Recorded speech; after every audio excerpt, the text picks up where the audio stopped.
네, 오늘 방향전환 마지막 시간입니다. 네, 다시 아버지께로 방향전환이라는 제목으로 하나님의 말씀을 전하도록 하겠습니다. 제가 이제 단기 선교를 이제 몇 차례 한 경험이 있습니다. 네, 동남아시아 같은 경우 가면 우리나라 도로가 얼마나 잘 이렇게 되어 있는지 좀 경험하게 되어 있거든요. 그런데 동남아시아랑은 좀 다르게 차원이 다른 나라가 있었어요. 바로 몽골입니다. 몽골. 몽골은요. 그래도 그 동남아 갔을 때는요. 비포장 도로지만 누가 봐도 여기가 도로라는 게 있어요. 그런데 몽골을 갔는데요. 도로가 없어요. 그 울란바토르 그 시내에만 좀 도로가 있고요. 제가 이제 울란바토르 그 인근에서 사역하는 선교사님과 함께 이제 사역을 하다가 사막에 있는 마을에 가서 우리가 복음을 좀 전하자. 그래서 이제 당시 한 청년들이 25명 정도 갔거든요. 그 안에서 이제 훈련받는 사람들이랑 봉고차를 이제 세대 빌려가지고요. 약 7시간에서 한 8시간 정도 봉고차를 타고 이제 서쪽에 있는 마을을 가는데요. 일단 길이 없습니다. 길이 없어요. 길이 없다라는 거는 비포장 도로라는 거죠. 여러분 비포장 도로 가면 어떻게 되는 줄 알아요? 계속 이러고 가야 돼요. 계속 계속 내리잖아요. 내려도 이래요. 몸이. 왜냐하면 여러분 7시간 동안 이러고 있어 봐요. 내 의지가 아니라요. 계속 차 안에서 흔들리니까. 근데 제가 놀라운 건 뭐냐면요. 길이 없는데 어떻게 찾아가냐는 거예요. 길이 없는데. 아니 뭐 야 63 빌딩 돌아가지고 쭉 가다 보면 롯데타워 있고 무슨 이런 지형 지물이 정확하게 있어서 그걸 보고 가는 게 아니라 그냥 뭐 다 거기가 다 거기예요. 거기가 다 거긴데 어떻게 이 운전기사 그 아저씨는 어떻게 이걸 찾아갈까? 뭐 그분은 이제 교회 집사님은 아니었고요. 우리를 이제 데려다주는 이제 기사님이셨는데 제가 너무 궁금해서 물어봤어요. 길이 없는데 도대체 어떻게 찾아가십니까? 근데 그분은 이제 한국말을 못했고요. 거기서 훈련받는 이제 몽골 친구들은 한국말을 할 줄 알아가지고 통역을 해주는데요. 태양을 가리키더라고요. 자기 태양 보고 간다라는 거예요. 아니 뭐 이게 사실 저도 길눈이 좋거든요. 요즘 그 내비게이션으로 하지만 그 라떼는 그 수련회를 가거나 지방을 갈 때요. 내비게이션 같은 게 없어서요. 네이버 지도를요 프린트해 가지고 어느 IC에서 어느 IC로 가고요. 그거를 전부 다 머릿속에 넣고 갔어요. 저도 제 나름대로 길눈이 좋다라고 좀 원래 남자를 다 자부하잖아요. 내비게이션 있어다. 아이 내 말을 들어 이러면서 꼭 돌아가고 막 그러잖아요. 저도 길눈이 좋은데 이거는 뭐 다 거기가 거기예요. 도대체 이건 길이 없어요. 그런데 태양을 딱 가리키는데요. 와, 태양 보고 가면 된다라는 거예요. 태양 보고 가면 된다라는 거. 그러니까 방향이 맞으면요. 가다 보면 언젠가는 그 목적지에 도달하게 된다라는 거죠. 우리가 인생을 살면서 내가 지금 하고 있는 공부가 내가 지금 하고 있는 일이 이게 지금 맞는 건가 아닌 건가 옳고 그름을 분간할 수 없을 때가 너무나도 많이 있다라는 거예요. 그때 중요한 게 뭐예요? 방향이라는 거, 방향이라는 거. 아무리 노를 열심히 저어도 방향이 반대 방향이면요. 그 열심은 헛되다라는 겁니다. 오늘 마지막 말씀을 통해서 방향 전환 우리가 아버지께로 방향을 고정해서 달려가기로 소망합니다. 이 이야기에 원래 그 아들 2명이 나오잖아요. 둘째 아들 제가 이야기 말씀드렸죠. 아버지에게 유산을 달라고 해서 당시에 유산을 달라고 할 수가 없습니다. 그런데도 유산을 달라고 해서 아버지의 재산을 이방 나라에 가서 스타트업 해가지고 성공해서 금이환영 한게 아니라 어떻게 했어요? 쫄딱 망해가지고 아버지께로 돌아왔는데 이제 아버지가 이제 잔치도 벌여주고 옷도 입혀주고 금가락지에 신도 신겨주고 아주 호사스럽게 이 아들을 환영을 해 주었습니다. 그런데 이제 문제는 첫째 아들이에요. 형이 있었거든요. 그 탕자의 형이 있었어요. 형은 하루 종일 힘들게 일을 하고요. 이제 지친 몸을 이끌고 집으로 가는데 집에서 음악 소리가 들리고요. 뭐 노래 소리가 들리고 춤추는 소리 뭐 이렇게 시끄러운 잔치 소리가 들리는 거예요. 무슨 일이 일어난지 몰라서요. 한 종을 불러서 자초지종을 설명해 봐라. 그랬더니 죽었던 그 둘째 아들 그 동생이 돌아왔습니다. 그래서 아버지가 이만저만해서 지금 잔치가 벌어졌습니다. 이 형의 반응은 어땠을까요? 죽었다가 돌아온 이 살아 돌아온 이 동생이 돌아왔을 때 이 형의 반응이 어땠을까요? 첫 번째 기뻤다. 두 번째 슬펐다. 세 번째 화가 났다. 화가 났어요. 얼마나 화가 났냐면요. 누가복음 15장 28절을 읽겠습니다. 그가 노하여 들어가고자 하지 아니하오는, 그는 형입니다. 형이요 노했어요. 화가 났어요. 이게 헬라어로요 호르기조라고 하는 단어거든요. 호르기조. 얼마나 화가 났냐면요. 이 단어가 마태복음 22장 7절에는 다음과 같이 사용이 됩니다. 읽겠습니다. 임금이 노하여 군대를 보내어 그 살인한 자들을 진멸하고 그 동네를 불사르고. 지금 임금이 얼마나 화가 났어요? 막 군대를, 얼마 전에 있었던 일이 갑자기 생각이 나는데, 막 군대를 보내서요 막 사람들을 죽이고요 마을 자체를 그냥 다 불살라 버렸어요. 그러니까 지금 우리가 화난 것도 다 단계가 있잖아요. 운전하시는 분들 이거 운전하다 화날 때 어떻게 해요? 그냥 아유 속으로 이렇게 하는 경우가 있고, 조금 더 많이 화나시는 분은 이제 좀 따라가시는 분도 있더라고요. 막 따라하시는 분도 있고, 창문을 내리시는 분도 있고, 또 이제 본인이 내리시는 분도 있고, 약간 그 화나는 거에 여러 가지 단계별로 있지 않습니까? 그래서 막 와이프는 말리고 뭐 약간 이런 거. 한문철 TV 너무 많이 봤나? 하여튼 그런 것들이 있는데, 지금 이 호르기죠. 그러니까 이 형에게 형이 얼마나 화가 났냐면요. 임금이 군대를 보내서 사람을 죽이고 불사를 정도로 이 주체할 수 없을 정도로 이제 분노가 생겼습니다. 이유를 들어보니까요. 아버지는 내가 근면 성실하게 아버지 옆에서 아버지를 지키고 가축들을 먹이고 종들을 돌보고 이렇게 성실하게 했는데 나에게는 염소 새끼 한 마리 주지 않았는데, 저 아버지의 재산을 창기들과 함께 다 탕진하고 돌아온 아들을 위해서 살찐 소를 잡고 이렇게 파티를 벌이는 게 이게 맞습니까 아버지? 라고 하면서 화를 내는 거예요. 그런데 가만 생각해 보잖아요. 그럼 이 아들이요 그 살찐 송아리 한 마리, 그 한 마리 잡은 것 때문에 화가 난 게 아니에요. 가만히 살펴보면 여러분, 이 탕자가 동생이 돌아왔을 때 아버지가 뭘 입혀줬어요? 아버지의 옷을 입혀줬단 말이에요. 그거는요 이 아들을, 이 탕자를요 둘째 동생을, 둘째 아들을요 다시 아들로 받아들이겠다라는 거예요.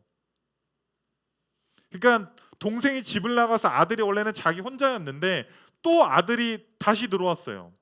유대법에 의하면요 맏아들은요 아버지 재산의 3분의 1을 가져갑니다.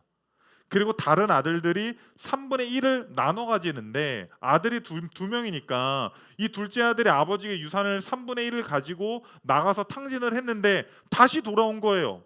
쉽게 얘기할게요. 아버지가 아파트가 세 채였어요. 두 채는 내 거, 한 채는 동생이 달라고 해서 동생이 줬어요. 그래서 현금으로 이렇게 해가지고 나가서 전부 다 쓰고 다시 돌아왔어요.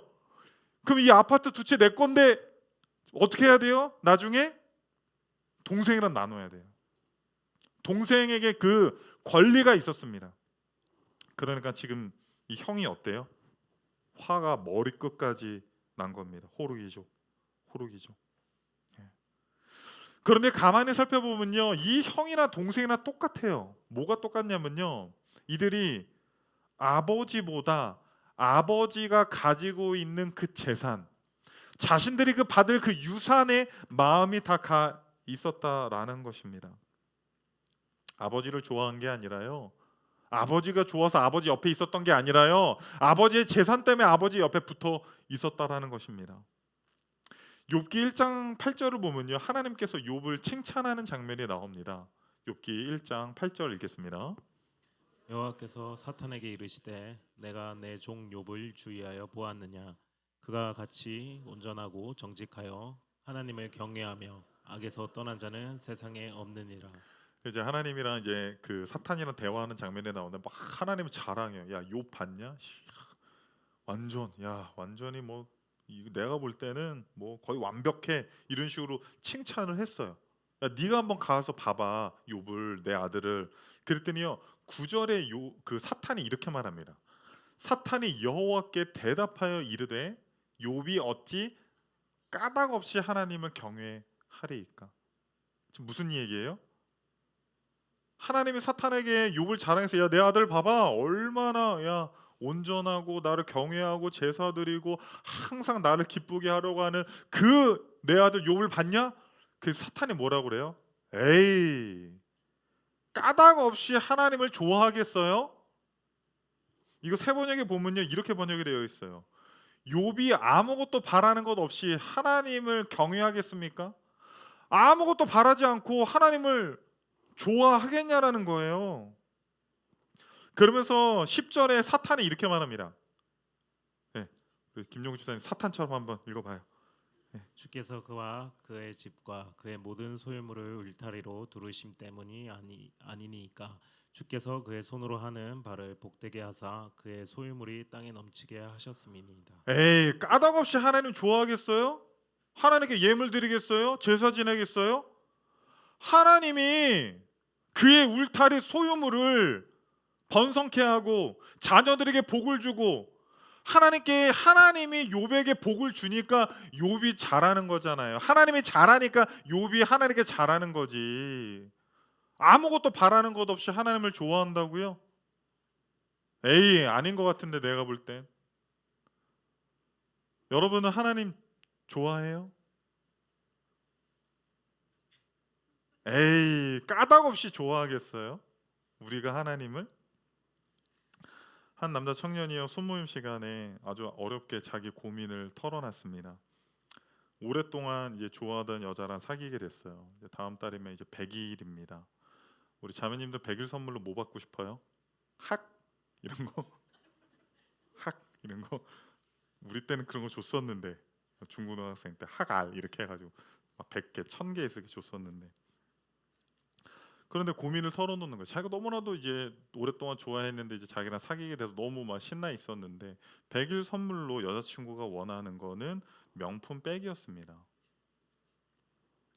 고가의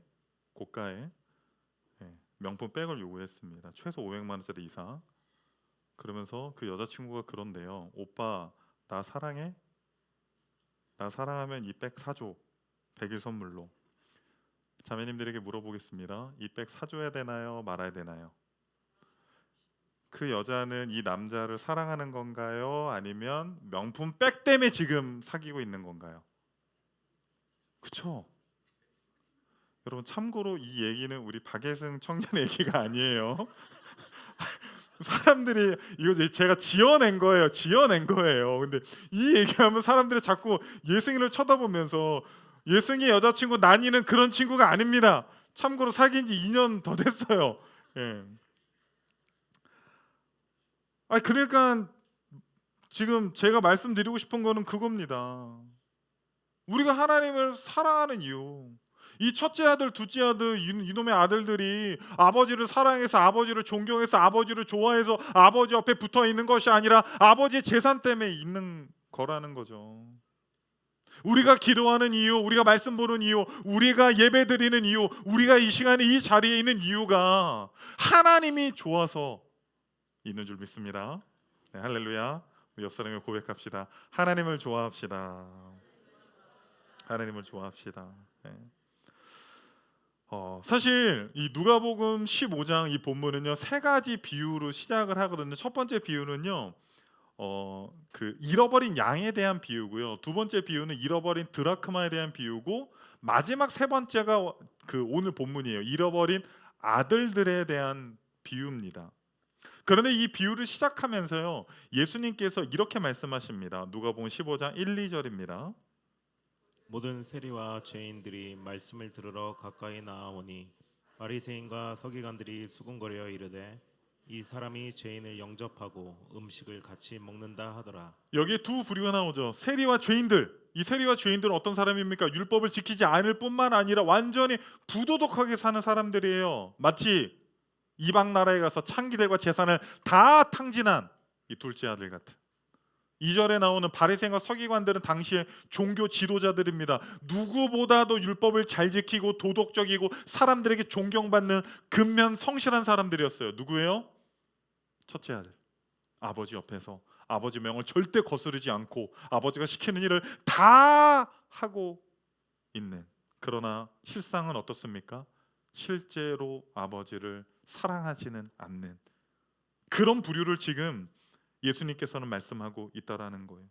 그러니까 둘째 아들은 세리와 죄인들이고 첫째 아들은 서기관과 바리새인들 너희들에 대한 이야기다라고 말씀을 하고 있다라는 거예요.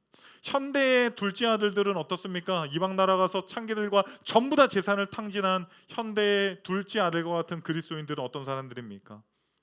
걸핏하면 예배 빠지고, 걸핏하면 여행 가고, 성경은 등한시하고 예배 드리는 것보다 세상 문화에 심취해 있는 부류가 둘째 아들일 수 있죠. 첫째 아들은 어떤 사람들입니까?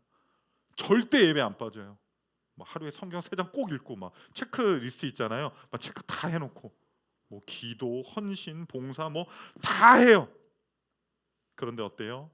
실제로 그런 모든 신앙적인 행동들이 하나님을 사랑해서라기보다 하나님이 나에게 복을 주시기를 바라는, 우리 가정을 지켜주시길 바라는, 하나님이 갖고 있는 그 좋은 것 때문에 신앙생활을 하는 부류라는 것이죠. 그런데 하나님께서는, 아니 우리 아버지께서는요, 이 두 아들 모두에게 한없는 사랑을 보여주십니다. 유산을 상속받아서 이방 나라에 가서 창기들과 재산을 다 탕진하고 돌아온 이 둘째 아들에 대해서 어떤 사랑을 보여주었습니까? 우리 누가복음 15장 20절을 한번 읽겠습니다. 이에 일어나서 아버지께로 돌아가니라. 아직도 거리가 먼데 아버지가 그를 보고 측은히 여겨 달려가 목을 안고 입을 맞추니. 거리가 먼데요, 아들이 오는 걸 알았어요. 딱 실루엣만 보고요, 내 둘째 아들인 걸 알았어요. 아버지가 팍 달려가서 어떻게 해요? 이 아들을 확 그냥 안아버려요. 아무런 무슨 말도 안 하고요, 일단 안기부터 시작하는 거예요. 왜 이렇게 안았을까요? 우리 신명기 21장 18절부터 21절까지 한번 읽어봅시다. 사람에게 완악하고 패역한 아들이 있어 그의 아버지의 말이나 그 어머니의 말을 순종하지 아니하고 부모가 징계하여도 순종하지 아니하거든. 그의 부모가 그를 끌고 성문에 이르러 그 성읍 장로들에게 나아가서 그 성읍 장로들에게 말하기를 우리의 이 자식은 완악하고 패역하여 우리 말을 듣지 아니하고 방탕하며 술에 잠긴지라 하면 그 성읍의 모든 사람들이 그를 어떻게 하래요? 돌로 쳐 죽일지니.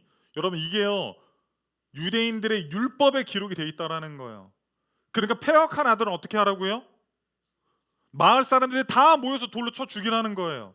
그런데 이 아버지의 둘째 아들이 패역한 아들로서 유산을 상속받아서 이방 나라에 가서 전부 다 창기들과 돈을 다 잃어버리고, 그것도 돼지치고, 여러분 안 좋은 소문들은 금방 퍼지는 거 아시죠? 수군수군 되면서 유언비어까지 더 붙여져서 누구보다도 패역한 아들이 됐어요. 그런데 이 패역한 아들이 마을로 들어오고 있는 거예요. 그러면 그 마을 사람들은 율법에 근거해서 그 패역한 아들을 어떻게 해야 됩니까? 돌로 쳐야죠. 이 아버지가 누구보다도 빠르게 달려가서 아들을 아는 이유는 마을 주민들이 돌로 치지 못하게, 돌로 친다 한들 내가 대신 이 패역한 애들 대신 죽기를 원하는 마음으로 달려가서 이 아들을 안았다라는 겁니다. 첫째 아들 역시도 마찬가지였습니다. 첫째 아들에게 보여준 사랑이 어떻습니까? 첫째 아들은 잔치가 벌어지고 있는데 그 잔치에 들어왔어요? 안 들어왔어요? 안 들어왔어요. 여러분 당시에 아버지가 베푸는 이 잔치는요, 마을의 공적인 행사입니다. 그 공적인 행사에 이 잔치의 주최자가 자리를 비우는 것은 엄청나게 예의에 어긋나는 것이고, 특별히 첫째 아들이 들어오지 않고 밖에서 시위하는 것은 이 엄청나게 체면에 손상을 입는 겁니다. 그런데 이 아들이요, 화가 나서 아버지에게 엄청나게 무례하게 대한다라는 거예요. 우리 29절 한번 읽어봅시다.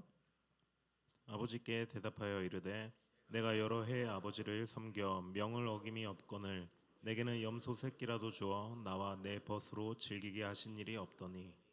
이제 이 아들이 안 들어오고 있자 아버지가 딱 나가자 아버지에게 이야기를 하는데요, 이 헬라어 원문을 보면요, 아버지를 가리켜서 이두라고 불러요. NIV 성경에는 look이라고 번역을 했고요, 직역하면요, 보세요 이거예요. 이거 보세요 라고 이야기를 하는 거예요. 사실 이 큰 아들은요, 아버지의 아들도요, 내 동생이나 아버지 아들이라고 하지 않았고요, 당신의 아들이라고 불렀어요. 그리고 지금 아버지에게 뭐라고 하고 있어요? 소리를 지르면서 호르기죠. 막 분노하면서 이것 보세요. 막 소리를 지르고 있는 거예요. 아버지의 체면이 이만저만이 아닙니다. 그런데 여러분, 유대 사회에서 갖고 있었던 그 아버지의 권위와 권한이요, 엄청났어요. 지금으로 생각하시면 안 됩니다, 여러분. 예. 아버지가요, 딱 결정하면 그게 법이에요. 아버지가 패역한 아들이라고 딱 생각하면 장로들에게 데려가서 그냥 돌로 쳐 죽일 정도로 아버지의 권한은 엄청난 것이었습니다. 그런데 그 아버지에게 대항해서 소리를 지르며 호르기죠, 분노하며 아버지를 아버지답게 대하지 않는 그 아들에게 아버지는 이렇게 말합니다. 우리 누가복음 15장 31절 32절입니다. 아버지가 이르되 예 너는 항상 나와 함께 있으니 내 것이 다 내 것이로되 이 내 동생은 죽었다가 살아났으며 내가 잃었다가 얻었기로 우리가 즐거워하고 기뻐하는 것이 마땅하다 하니라. 많은 사람들 앞에서 자기를 욕보이고 있는 거예요. 아버지는 권한이 있었어요. 힘이 있었어요. 이 배은망덕한 아들을 혼내줄 수 있었다고요. 너가 내 옆에서 그렇게 근면성실한 이유가 딴 이유였구나, 이놈의 자식. 혼을 내주려는 정도가 아니라 법적인 조치를 취할 수 있었다라는 거예요. 그런데 아버지가 뭐라고 그래요?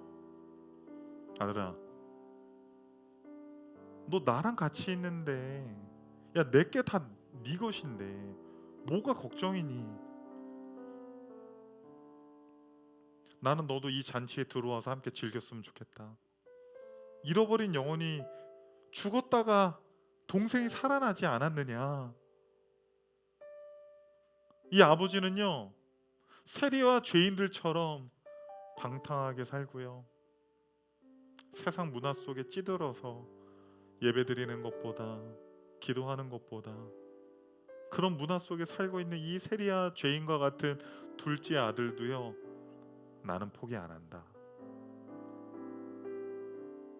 첫째 아들처럼 열심히 교회 다니고 말씀 읽고 기도하지만 실제로 그 마음의 중심이 하나님을 향하고 있는 것이 아니라, 아버지를 좋아하는 것이 아니라, 아버지가 나에게 반드시 복 주셔야 된다라고 하는 어떤 이익을 위해서 잘못된 신앙생활을 하고 있는 너희들도 나는 포기하지 않는다.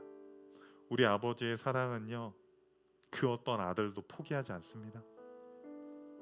여러분, 우리가 첫째 아들입니까? 둘째 아들입니까?